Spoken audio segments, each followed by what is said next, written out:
tout de suite place à l'invité de la rédaction avec Omar Baldé. Bonjour Omar. Bonjour Sana. Alors Omar, aujourd'hui nous nous intéressons au sommet du Conseil de la Ligue arabe. Effectivement, la Ligue arabe donc, qui organise son 31e sommet à partir de demain. Ce sommet s'ouvre demain à Alger. Quels sont les résultats attendus et peut-être aussi à quoi vraiment faut-il s'attendre comme avancée? On va voir ça avec notre invité qui nous attend lui en Paris. Avec lui, nous allons en parler. C'est parti.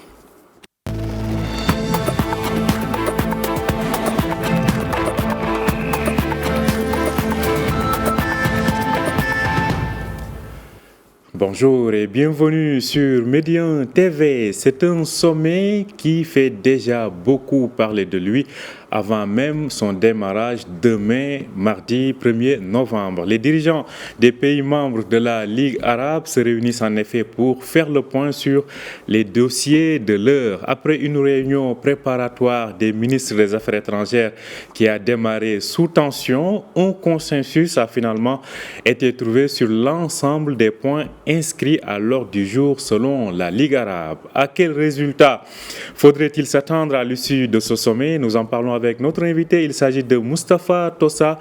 Il est journaliste éditorialiste depuis Paris. Bienvenue et merci d'avoir accepté notre invitation, Moustapha Tossa. Bonjour, merci pour l'invitation. Alors, tout d'abord, avant d'aller sur les résultats attendus de ce sommet, comment expliquez-vous cet incident, ou si on peut l'appeler ainsi en tout cas, qui s'est passé samedi lors de l'ouverture de la réunion des ministres des Affaires étrangères, et à un moment même, des informations ont circulé sur le fait que la délégation marocaine avait quitté les travaux alors que ce n'était pas le cas? Oui, il s'agit à n'en pas douter d'une véritable discourtoisie diplomatique algérienne à l'égard de la délégation marocaine. Comment se fait-il que le ministre marocain Nassar Bourita ne soit pas reçu par son homologue algérien, la Mamra, qui a reçu tous les autres ministres des Affaires étrangères, à l'exception du Marocain? Comment se fait-il que les médias marocains sont interdits de couvrir cet événement et on leur dresse des complications douanières pour ne pas être présent sur ce sommet? Comment expliquer aussi qu'une chaîne de télévision d'État, Alger 24, puisse tronquer la carte de la Ligue arabe et incruster l'entité fantoche du Polisario? Donc autant d'éléments qui n'augurent rien de bon sur l'issue de ce sommet, car ce sommet, en fait, il portait un slogan important, c'est celui de réunir la parole et les démarches et la stratégie des Arabes. Et on voit l'Algérie, à l'égard de son voisin marocain, continuer à mener cette politique de rupture, d'agressivité et de tension. Donc, comment envisager la finalité de ce sommet si, avec les Maroc, l'Algérie ne fait aucun effort, ne fait aucun pas, alors que beaucoup de gens misaient sur le fait que ce sommet se tienne à Alger pour justement donner un coup d'accélération à la relation algéro-marocaine et éventuellement imaginer une autre étape, une nouvelle réconciliation éventuellement. Mais là, apparemment, le régime algérien est rigide dans son animosité obsessionnelle à l'égard du Maroc, comme le montre ce qui s'est passé pendant les réunions des ministres des Affaires étrangères. Une réunion donc qui s'est terminée hier, comme je le disais, et qui donc fait état de donc consensus sur l'ensemble des points inscrits à l'ordre du jour. Alors, qu'en est-il de la participation, du degré de représentativité? On a vu que les ministres des Affaires étrangères sont là, mais on a l'impression aussi que c'est un sommet qui risque de se tenir sans sans la présence de nombreux dirigeants arabes. Oui, c'est vrai que le niveau de représentation est décevant pour le leadership algérien. Il faut rappeler toutes les semaines de lobbying, de déclarations médiatiques, comme quoi ce sommet-là va connaître la participation de la plupart des chefs d'État et des rois arabes, alors qu'on voit que le roi saoudien ne vient pas, le président émirati ne vient pas, le jordanien ne vient pas. Des interrogations se posent sur le président égyptien et Sa Majesté le roi Mohamed VI. On ne sait pas encore s'ils vont venir. mais en tout cas, le niveau n'est pas à la hauteur des espérances. Et ça prouve aussi une forme de défiance de ces pays à l'égard de ce sommet qui n'augure rien de bon et qui ne promet pas, s'il ne travaille pas sur les véritables dossiers de contentieux, comme le dossier Maroc-Algérie, il ne promet pas une accélération flagrante de l'histoire diplomatique de la région. Donc, ce manque de présence de chefs d'État et de têtes couronnées est un coup dur pour la diplomatie algérienne. Ça signe son échec, ça signe son manque de crédibilité. Donc maintenant, le sommet va se tenir avec les gens qui vont être présents, mais personne ne s'attend à ce qu'il y ait une grande accélération, un grand changement, un grand résultat, surtout que le choix politique du pays qui est l'Algérie, c'est de ne pas critiquer l'Iran. Alors que toutes les crises autour desquelles les Arabes se réunissent actuellement, à savoir l'Irak, le Yémen, le Liban, la Syrie, le Maroc avec les armes de drones données par les Iraniens au Polisario, toutes ces crises-là, l'Iran est au cœur de cette problématique. Alors, si on ne peut pas critiquer l'Iran, si on ne peut pas sortir avec un communiqué qui critique ouvertement l'Iran, ce sommet finalement n'a pas raison d'être et ça sera une forme de round administratif de la Ligue arabe qui sera vite oublié parce qu'il n'y aura pas de résultats à retenir, de résultats historiques à retenir de ce sommet. Alors justement, c'était ça ma question aujourd'hui. Il y a le cas, les sujets que vous venez d'évoquer, mais aussi il y a d'autres sujets comme la Libye et d'autres dossiers comme le Yémen qui donc font l'actualité depuis des années maintenant dans le monde arabe. Si on pouvait se contenter de quelque chose en termes de résultats, quels devraient être ces résultats-là? Alors le seul résultat avec lequel on va sortir, s'il n'y a pas un vrai changement dans la relation France-Maroc, Algérie-Maroc. S'il n'y a pas un vrai changement dans ce dossier-là, le seul résultat avec lequel on va sortir, c'est que la Ligue arabe a tenu son 31e sommet à Alger avec les gens qui étaient présents.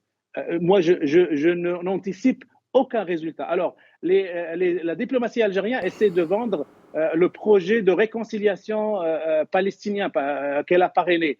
Mais on sait très bien que ce genre d'événement est éphémère et que les Palestiniens ont fait la photo avec Abdelmajid Tebboune, Mahmoud Abbas, le président de l'autorité palestinienne, et Ismaël Haniyeh, juste parce qu'il y avait une insistance algérienne à venir faire cette photo.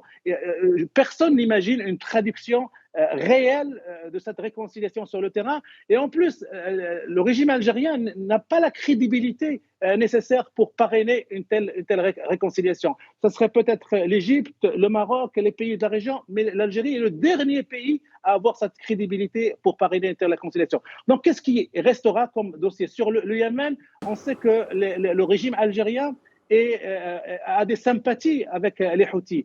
Avec par exemple le cas de l'Égypte, on sait que le régime algérien a fait le choix de soutenir l'Éthiopie contre les intérêts vitaux de l'Égypte en ce qui concerne les eaux du Nil. Pour la Libye, on sait que l'Algérie applique l'agenda turc en Libye, contrairement aux intérêts des pays arabes. Donc il y a beaucoup de divergences entre les choix diplomatiques du pays hôte et les autres pays qui sont là. Donc ce qui nous donne à la fin, et ça j'anticipe à la fin, un communiqué renflant avec une langue de bois épaisse comme un arbre et vide de sens, juste pour dire qu'on a tenu ce sommet. Et d'ailleurs, il faut rappeler que même Abdelmajid Tebboune, avant même que ce sommet ne se tienne, a déjà décrété que c'est un sommet qui a réussi parce qu'il s'est tenu à Alger. Le régime algérien ne veut que ça se tienne à Alger pour avoir une crédibilité à l'international quand on sait qu'il est lourdement contesté par le Hirak algérien. Alors, indépendamment du cas algérien, pour ce qui est de la Ligue arabe quand même, on a l'impression que une sorte de pusillanimité s'est installée depuis belle lurette. Comment revigorer aujourd'hui cette Ligue arabe-là?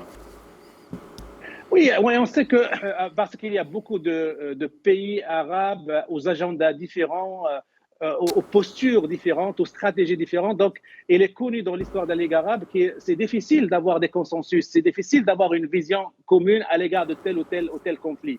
Mais cette vision commune a plus de chances d'apparaître dans la réalité que si un autre pays que l'Algérie qui abrite ce sommet. Donc, le pays organisateur a essayé, d'ailleurs, je vous rappelle, il a essayé d'imposer le retour de la Syrie, refusé par les autres pays arabes. Il a essayé d'une manière ou d'une autre de parler du Polisario et des séparatistes du Polisario au sein de la Ligue arabe, ça a été refusé. Donc voilà, donc le pays hôte, le pays organisateur a dès le départ pollué l'agenda de ce sommet, ce qui fait qu'on ne peut pas s'attendre à quelque chose de miraculeux ou d'historique. Moi, je répète encore une fois, si ce sommet ouvre la page de la réconciliation entre le Maroc et l'Algérie, il aura créé une dynamique nouvelle. Si rien ne bouge sur ce sujet-là, il n'y aura rien du tout et on anticipe déjà un communiqué ronflant, vide de sens, qui n'apporte rien à la réalité. Et il faut attendre peut-être le prochain sommet ou les prochaines réunions arabes pour pouvoir imaginer un changement et une accélération de l'histoire. Alors, je rappelle que ce sommet est le premier qui se tient depuis 2019, avant donc la période du Covid. À vous entendre parler, vous l'avez répété à plusieurs reprises, Moustapha Tossa, en tout cas, pas d'avancée si l'axe Rabat-Alger disons, n'aille pas vers un réchauffement de ces relations ou vers une certaine normalisation. Est-ce que cette normalisation-là est possible aujourd'hui, sachant qu'il y a rupture même des relations diplomatiques entre les deux pays? En politique et en diplomatie, tout est possible. L'ennemi d'aujourd'hui peut devenir l'allié et demain. Et les sentiments ne comptent pas. Il n'y a que les intérêts. Si on prend conscience, si les Algériens et les Marocains prennent conscience que leur intérêt est dans une réconciliation, ça peut se faire. Donc, oui.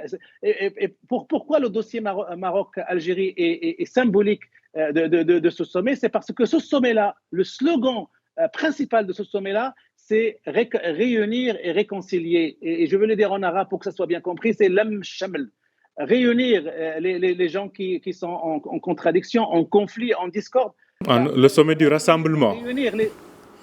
Oui, comment voulez-vous réunir les Yéménites ou les Irakiens ou les Libyens ou les Syriens? Comment vous voulez réunir ces pays-là si vous, en tant que pays hôte, vous exercez et vous montrez une agressivité, une animosité, une rupture inédite avec votre voisin marocain, le plus proche pays qui est dans votre géographie. Donc là, il y a une contradiction totale. Et donc, moi, je dis que le baromètre de la réussite de ce sommet, ça serait le type d'accélération et le type de changement que peut avoir la relation Maroc-Algérie. S'il n'y a pas d'évolution, ce sommet est mort-né et il a déjà échoué avant de se tenir.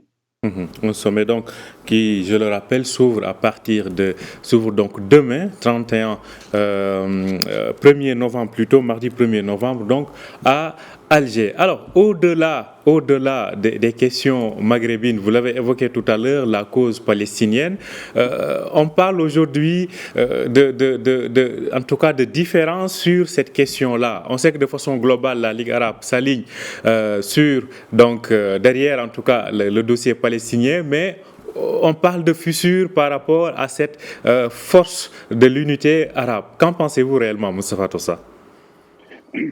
Oui, c'est vrai qu'il y a des pays arabes qui ont exprimé beaucoup de réticence à l'égard de l'initiative même des Algériens. Parce que quand les Algériens, quand Abdelmajid Tebboune, surtout la présidence algérienne, a voulu absolument avoir cette photo médiatique et diplomatique de réconciliation entre Abbas et Ismaël Haniyeh, c'était en préparation psychologique, entre guillemets, de ce sommet. Mais il y a des pays du Golfe notamment, qui voient d'un très mauvais œil cette réhabilitation très facile et très rapide du parti du Hamas, qui est considéré par eux comme un agent d'influence de l'Iran dans la région. Et donc, la réhabilitation a été rapide. Il n'y a pas eu de conditions qui sont posées pour ça. Donc, ça a énervé un certain nombre de pays du Golfe. En plus, si on rajoute à ça que traditionnellement, le dossier palestinien et le dossier de la réconciliation palestinienne appartient beaucoup plus à l'ère d'influence de l'Égypte, et que cette initiative a été menée tambour battant comme un coup de force, comme quelque chose qui est obligé, sans se consulter ou sans avoir l'avis du pouvoir égyptien, ça aussi, ça a participé à énerver ces pays qui n'accordent pas une grande crédibilité à cette démarche. Donc voilà, le dossier palestinien a été pris à bras le corps par la diplomatie et algérienne, mais sans impliquer les autres Arabes qui ont pris leur distance par rapport à cette démarche et dont on voit jusqu'à présent qu'elle est beaucoup plus factice, beaucoup plus artificielle, beaucoup plus médiatique, beaucoup plus marketing politique que réellement une réconciliation palestinienne qui va avoir des résultats sur le terrain et des résultats surtout sur la négociation avec Israël pour aboutir à la paix et construire cet État palestinien dont tout le monde rêve, à commencer par les Palestiniens eux-mêmes. Donc voilà, donc, on est dans le coup de force diplomatique et dans le marketing politique beaucoup plus que dans la réalité des faits diplomatiques.